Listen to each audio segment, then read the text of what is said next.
பிஸ்மில்லாஹிர் ரஹ்மானிர் ரஹீம். புரட்சியாளர் அம்பேத்கர் அவர்களை அவமதித்து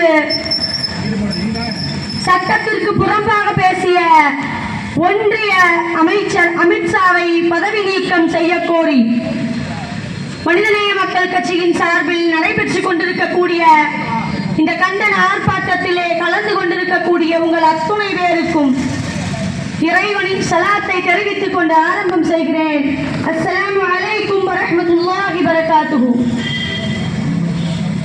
இந்திய தேசத்தை கடந்த 2 நாட்களாக கேலி கூத்தாக்கக்கூடிய மிக மோசமான வேலையை உயர் பதவியாக மதிக்கப்படக்கூடிய உள்துறை அமைச்சராக இருந்து கொண்டிருக்கக்கூடிய அமித்ஷா அவர்கள் இந்தியாவை தலைகுனிய வைத்திருக்கக்கூடிய ஒரு செயலை மீண்டும் உலக அரங்கில் அரங்கேற்றி இருப்பது கண்டிக்கத்தக்கது என்பதை வலியுறுத்தும் விதமாக புரட்சியாளர் சட்டமேதை மிகப்பெரிய ஆளுமை அம்பேத்கர் அவர்களை அவமதிப்பாக பேசி இந்திய பாராளுமன்றத்திலே நேரத்தை வீணடித்ததோடு மட்டுமல்லாமல் கலவர வார்த்தைகளை தூண்டும் விதமாக பேசி கேலியும் நக்கலுமாக பேசிய அமித்ஷாவை பல பதவி விலக கோரி நடைபெற்றுக் கொண்டிருக்கக்கூடிய இந்த ஆர்ப்பாட்டம் சட்டமேதை அம்பேத்கர் அவர்களை இந்த உலகிற்கு அறிமுகப்படுத்த தேவையில்லை என்றே சொல்லலாம்.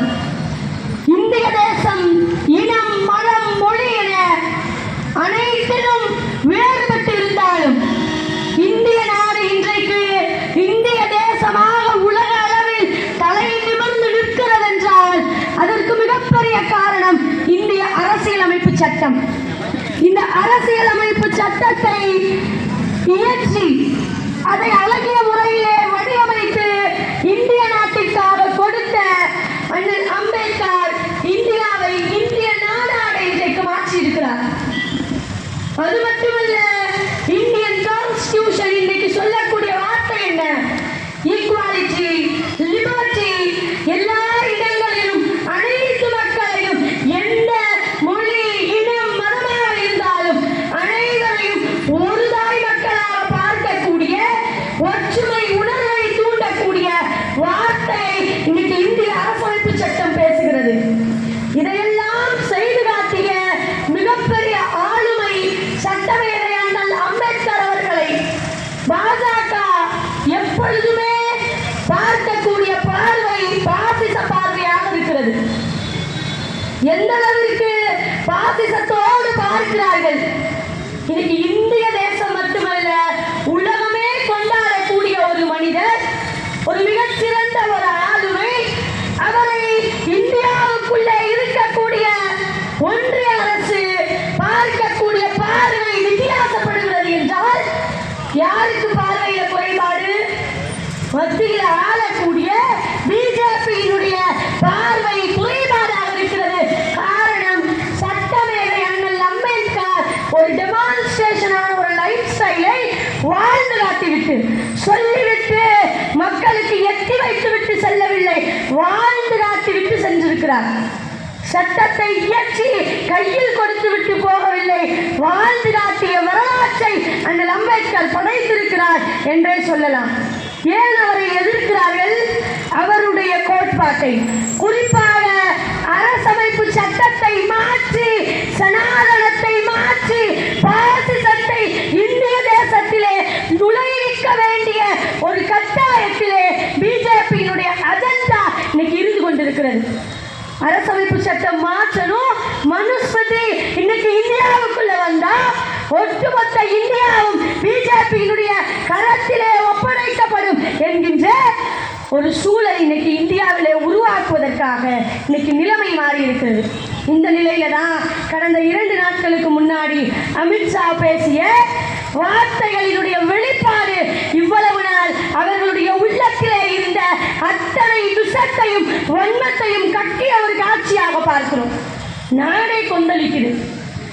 அம்பேத்கர் அவமதிக்கப்பட்டார் என்ற வார்த்தையை கேட்டு இஸ்லாமியர்கள் மட்டுமல்ல, தலித்துகள் மட்டுமல்ல, இந்திய தேசத்தில் இருக்கக்கூடிய விளிம்பு நிலை, கடைநிலை மக்கள் வரைக்கும் இன்னைக்கு போராடுகிறார்கள். குறிப்பாக மாணவர்கள் இன்னைக்கு போராடி கொண்டிருக்கிறார்கள். இன்னைக்கு இந்தியாவில் இருக்கக்கூடிய கல்லூரி மாணவர்கள் போராடுகிறார்கள். அப்படின்னா படித்தவருக்கு தான் படித்தவர்களுடைய அறுவை தெரியும் என்பது இன்னைக்கு வரலாற்று பாடமாக மாறி இருக்கிறத பார்க்கிறோம். அப்ப அனைத்து மக்களுடைய உணர்வுகளோடு விளையாடக்கூடிய வேலையை இன்னைக்கு ஒன்றிய அரசு தொடர்ந்து செய்து கொண்டிருக்கக்கூடிய காட்சி. எப்படி இருப்பாங்க? சாவர்கரையும் ஹெட்கேவாரையும் வழித்தோன்றல்களாக மூதாதையர்களாக கொண்டவர்கள் அம்பேத்கரினுடைய வார்த்தைகளை படித்திருப்பார்களா? அவர்களுடைய சட்டங்களை பார்த்திருப்பார்களா அப்படின்னு கேட்டா சங் பரிவார சங்கிகளுக்கு அம்பேத்கர் சொன்ன எந்த வார்த்தையும் படிக்க விருப்பமில்லாததால், அவருடைய எந்த இந்திய அரசியலமைப்பு சட்டத்தையும் மதிக்காததால் தான் இன்னைக்கு பாராளுமன்றத்திலே அமித்ஷாவினுடைய வார்த்தை தெரிகிறது. படித்த அம்பேத்கரை பார்த்து இன்னைக்கு முட்டாள் சங்கிகள் பயந்து கொண்டிருக்கிறார்கள் என்பது வரலாறாக பார்க்கிறோம்.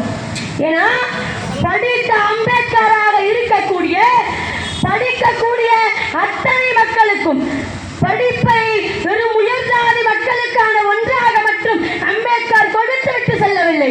கடைநிலையில் இருக்கக்கூடிய தலித்துகள் உட்பட பழங்குடியினர் உட்பட அனைவரும் படிக்க வேண்டும் என்ற மிக உன்னதமான கோட்பாட்டை உலக அரங்கில் செய்து காட்டியிருக்கிறார். அதனாலதான் முட்டாள் சங்கி கூட்டம் அம்பேத்கரை பற்றி பேசினால், அம்பேத்கரை பற்றி கூறினால் எந்த இடமானாலும் கொந்தளிக்கக்கூடிய காட்சியை பார்க்கிறோம்.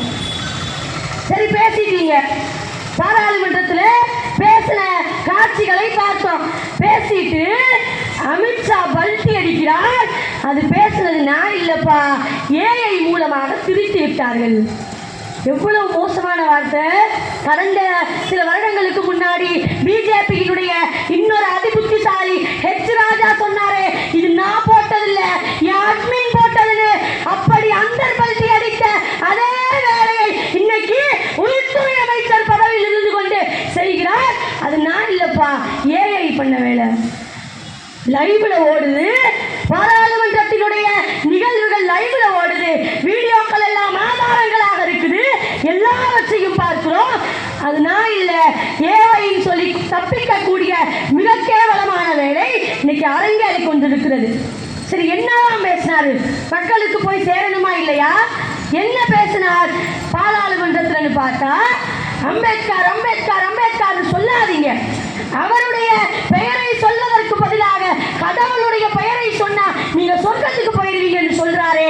கடவுளின் பெயரை சொல்லி நீ இந்திய தேசத்திலே செய்து காட்டிய கலவரங்களை நான் பட்டியலிடவா?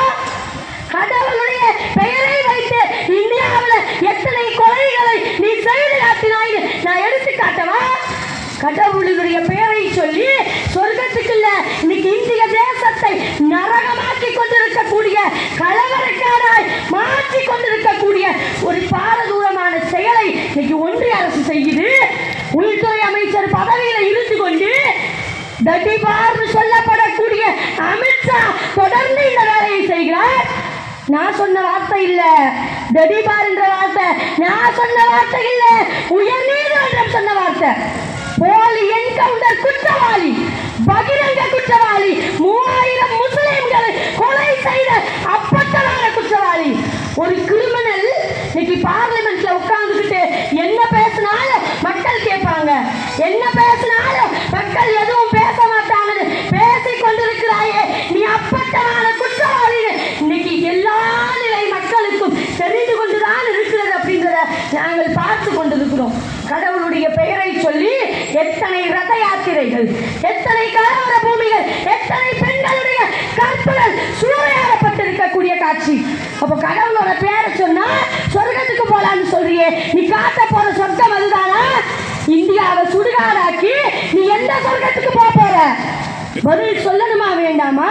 இன்னைக்கு இருக்கக்கூடிய காலகட்டத்தில் பதவியேற்பு விழாவில் மிகப்பெரிய நாடக கம்பெனி ஒன்று நடத்தினா அதுக்கு குத்தகைக்கு பிஜேபி காரர்களை எடுத்துக் கொள்ளலாம், அந்த அளவிற்கு நாடகம். என்ன நாடகம்? இந்தியன் கான்ஸ்டிடியூஷனை நிப்பாட்டி வச்சு சாஸ்தாங்கமாக விழுந்து வணங்கி அதை முன்னெடுத்து பேசி முடிச்ச கையோட நாங்கள் இந்திய அரசமைப்பு சட்டத்தை மதிக்கிறோம், போற்றுகிறோம், அதை முன்னெடுத்து பேசி அடுத்த செகண்ட் சொன்ன வார்த்தை ஒரே நாடு ஒரே தேர்தல். எங்க போச்சு உன்னுடைய இந்தியன் கான்ஸ்டிடியூஷன்? எங்க போச்சு நீ பேசிய அரசமைப்பு சட்ட வார்த்தை? இவ்வளவு பெரிய அபாண்டத்தை செய்துவிட்டு நாங்கள் அரசமைப்பு சட்டத்தை மதிக்கிறோம், நாங்கள் இந்திய தேசத்தினுடைய அரசியலமைப்பு சட்டத்தை பாதுகாக்கிறோம், நாங்களா அப்படி பேச போறோம்? ஏதாவது ஒண்ணு காட்ட முடியுமா? இந்திய அரசியலமைப்பு சட்டத்துக்கு எதிராக நாங்கள் செய்த ஒன்றை காட்ட முடியுமா? காட்டுகிறோம், காட்ட தயாராக இருக்கிறோம், பட்டியலிட தயாராக இருக்கிறோம். ஆர்டிகல் 25 சொல்லக்கூடிய வார்த்தை என்ன தெரியுமா? இன்னைக்கு இங்க இருக்கக்கூடிய பாதி பேர் இல்லை இல்லை 90% பேர் படித்த பட்டதாரிகள் சொல்ல தயாராக இருக்கிறோம். ஆர்டிகல் 25 சொல்லுகிறது ஃப்ரீடம் ஆஃப் ரிலிஜன். அனைத்து மதங்களையும் அவரவர் மத வழிமுறை பேசுவதற்கும் அவரவர் மத வழிபாட்டு முறையை வழிபடுவதற்கும் உரிமை இருக்கிறது. ஆர்டிகல் 25 பேசுகிறது. இன்னைக்கு என்ன செஞ்ச? ஆர்டிகல் 25 காலுக்கு கீழே போட்டு மிதித்தாய். சிஏஏ என்ற சட்டத்தை கொண்டு வர துடிக்கிறாய். இந்திய அரசியலமைப்பு சட்டத்திற்கு எதிரானவனாக இன்னைக்கு ஒன்றிய அரசு இருந்து கொண்டிருக்கக்கூடிய காட்சியை பார்க்கிறோம். அதே மாதிரி ஆர்டிகல் 14 பேசுகிறது ஜனநாயகத்தின் அடிப்படையிலே அனைத்து மக்களும் தனி மனித சுதந்திரத்தை பாதுகாப்பதற்கு முன்வர வேண்டும். சட்டம் தனி மனிதனுடைய ஒவ்வொருவரினுடைய பாதுகாப்பை உறுதிப்படுத்த வேண்டும். ஆர்டிகல் 14 சொல்லுது. நாங்கள் காட்ட தயாராக இருக்கிறோம். எத்தனை தனி மனிதனுடைய உரிமையை நீ பறித்திருக்கிறாய், எத்தனை தனி மனிதனை வாழ விடாமல் நீ செய்திருக்கிறாய். ஒரு இடத்திலையும் போய் பார்த்தா ஒரு மாநிலத்திலையும் வித்தியாசமான கொடுமையான அரசியலை அரங்கேற்றி மிக மோசமான அளவிற்கு இந்திய தேசத்தை நாசக்காடாக்கக்கூடிய நீ பேசுவதற்கு தகுதியற்றவன் என்பதை இந்த கூட்டத்தின் வாயிலாக பறைசாற்றிக் கொள்கிறோம். அது மட்டுமா, தேர்தல் ஜனநாயகம் இன்னைக்கு முறையில்லாமல் போன ஒரு சூழல். தேர்தல் முறை கேட்ட போய் கம்ப்ளைண்ட் பண்ணா கம்ப்ளைண்ட் எடுத்துக்க முடியல, தேர்தல் நடந்த முறைகேடுகளை சொல்ல முடியல, விளக்கி பேச முடியல. மாநிலங்களவையினுடைய உரிமைகளை பறித்துக் கொண்டிருக்கக்கூடிய வேலை நீதிமன்றங்களினுடைய ஒடுக்குமுறை. இன்னைக்கு நீதிமன்றங்களில் எத்தனை ஒடுக்குமுறை பார்க்கிறோம். இத்தனையும் செய்துவிட்டு இன்னைக்கு அரசே குற்றத்தை செய்யக்கூடிய அளவிற்கு மிக மோசமான ஒரு கேவலத்தை இந்திய தேசம் சந்தித்துக் கொண்டிருக்கிறது. ஒன்றிய அரசு தொடர்ந்து செய்து கொண்டிருக்கிறது என்பதை இன்னைக்கு கண்கூடாக பார்க்கிறோமா இல்லையா? அம்பேத்கர் அம்பேத்கர் அம்பேத்கர் சொல்லாதீங்கன்னு சாவர்கருடைய கோல்வார்கருடைய வாரிசாக இருக்கக்கூடிய முட்டாள் பிஜேபியை சேர்ந்த அத்துணை கலவரக்காரர்களுக்கும் சொல்லிக் கொள்கிறேன்.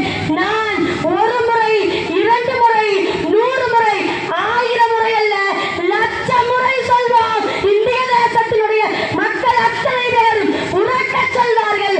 இந்திய தேசத்தினுடைய இளைய சமுதாயம் சங்கிகளினுடைய செவிட்டுக்காரர்களிலே அறைந்து சொல்லும் இந்திய தேசத்தினுடைய மிகச்சிறந்த ஆளுமை இந்தியாவினுடைய ஒவ்வொரு நிலை மக்களுக்குமான பாதுகாப்பு சட்டத்தை வழங்கிய அம்பேத்கரை பற்றி பேசிக்கொண்டே இருப்போம். பாராளுமன்றத்திலே நீ எவ்வளவு பெரிய வார்த்தைகளை சொன்னாயோ அந்த வார்த்தைகளை திரும்ப எடுத்து மக்களுக்கு மத்தியிலே, இந்திய தேசத்தினுடைய மக்களுக்கு மத்தியிலே நீ மன்னிப்பு கேட்டு ஒன்றிய அரசினுடைய பிரதமர் அமித்ஷாவை பதவியில் இருந்து இறக்க வேண்டும் அல்லது டிஸ்மிஸ் செய்ய வேண்டும் என்ற கோரிக்கையை முன்னிறுத்தி என்னுடைய உரையை நிறைவு செய்கிறேன். மனிதநேய மக்கள் கட்சியின் சார்பாக, தமிழ்நாடு முஸ்லிம் மகளிர் பேரவையின் சார்பாக அமித்ஷாவிற்கு மிகப்பெரிய அளவில் கண்டனத்தை பதிவு செய்து விடைபெறுகிறேன். அஸ்ஸலாமு அலைக்கும் வரஹ்மத்துல்லாஹி வபரகாத்துஹு.